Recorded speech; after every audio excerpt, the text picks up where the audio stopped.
Bonjour les potes. Il y a 5 ans, les postes de latéraux étaient l'un des plus gros problèmes du FC Barcelone lors des grands matchs. Des joueurs comme Jordi Alba, Sergi Roberto ou Nelson Semedo se faisaient exposer, ce qui entraînait des défaites humiliantes contre d'autres grandes équipes européennes. Jordi Alba était peut-être une légende du Barça et un atout offensif majeur, mais défensivement, il craquait parfois dans ses grands matchs.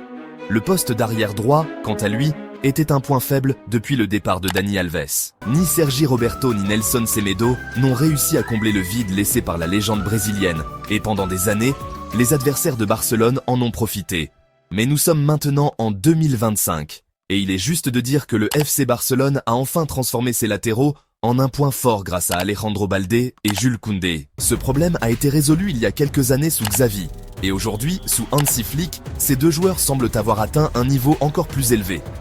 Flick a su tirer le meilleur de Balde et Koundé, alors que certains doutaient d'eux la saison dernière. Dans cette vidéo, nous allons examiner l'importance de ces deux joueurs dans le système de Flick et voir comment ils sont devenus meilleurs que jamais. Alejandro Balde, un rôle clé dans le Barça de Flick. La saison dernière a été un revers pour Balde, avec une blessure qui l'a tenu éloigné des terrains pendant toute la deuxième moitié de la saison. João Cancelo est devenu le latéral gauche titulaire et a très bien joué, étant un élément clé du Barça de Xavi en mars et avril. Cela a suscité des doutes sur Balde l'été dernier. Il avait montré une certaine fragilité physique et, même lorsqu'il jouait, il ne marquait pas toujours les esprits. Balde a eu du mal à retrouver son meilleur niveau au début sous Flick. Cependant, en janvier et février, il a enfin retrouvé sa meilleure version. Il a été crucial en Supercoupe d'Espagne et a eu un impact énorme sur les derniers matchs du Barça. Mais pourquoi Balde est-il si important pour le Barça aujourd'hui ? Parce que, lorsqu'il est remplacé par João Cancelo ou un autre joueur, l'équipe perd une grande partie de sa menace offensive. Balde a un rôle clé dans le système de Flick. Il est responsable de tout le flanc gauche en phase offensive. Rafinha joue à gauche, mais ce n'est pas un ailier classique. Contrairement à Lamine Yamal, qui reste collé à la ligne, Rafinha a un rôle plus dynamique et repique souvent dans l'axe pour faire des courses. Cela signifie que Balde a la responsabilité d'occuper toute l'aile gauche et de créer des occasions. Grâce à sa vitesse et son dribble, il est une menace pour n'importe quelle défense, et il est l'un des joueurs les plus irremplaçables de l'équipe. Aucun autre joueur du Barça ne possède le même profil que lui. Pourquoi Balde est-il encore meilleur cette saison ? Il semble que ses centres soient plus précis et qu'il ait un impact encore plus grand. Cela est probablement dû au système de Flick, qui offre plus de mouvements en attaque que sous Xavi.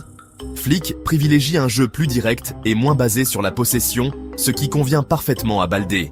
Il a plus de liberté sur le côté gauche et plus de joueurs dans l'axe pour combiner et centrer avec des éléments comme Rafinha, Gavi et Lewandowski. Sous Xavi, le rôle du latéral gauche était moins influent, notamment avec João Félix, qui était plus créatif, ou Dembélé et Rafinha, qui jouaient en véritables ailiers.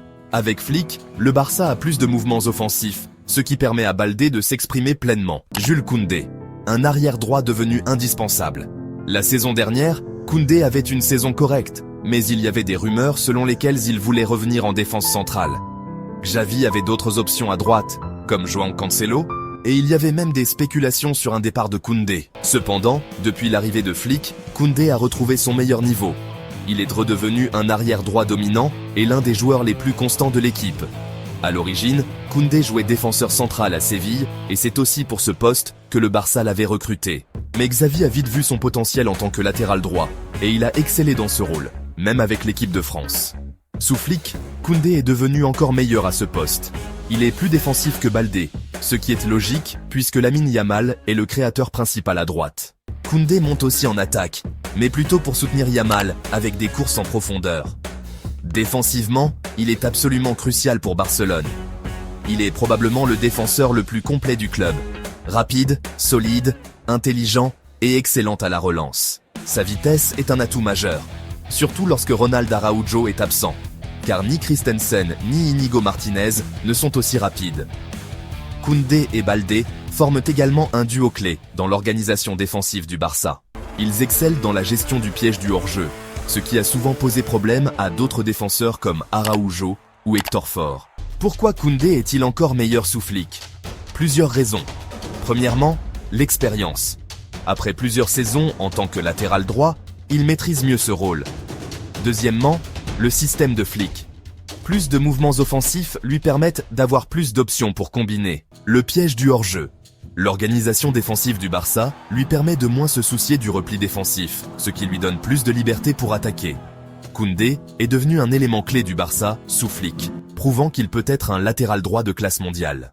Un problème ? Le manque de profondeur.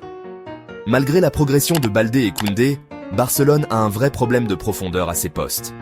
À gauche, Cancelo peut dépanner, mais il n'a pas la même vitesse et capacité de débordement que Baldé. Le Barça aurait besoin d'un remplaçant avec un profil similaire, comme Alphonso Davies. À droite, Héctor Fort est prometteur, mais il n'a pas encore le niveau défensif de Koundé. Araujo peut aussi jouer à droite, mais ce n'est pas son poste naturel. Le principal souci est donc à gauche. Si Baldé se blesse, le Barça perd un élément essentiel de son attaque. Heureusement, Flick sait bien gérer la rotation pour éviter les blessures. Si le Barça gagne un trophée cette saison, une grande partie du mérite reviendra à Baldé et Koundé. Ces deux joueurs méritent toute notre reconnaissance. C'était tout pour cette vidéo. N'hésitez pas à liker, à vous abonner et à partager vos avis en commentaire. Visca Barça!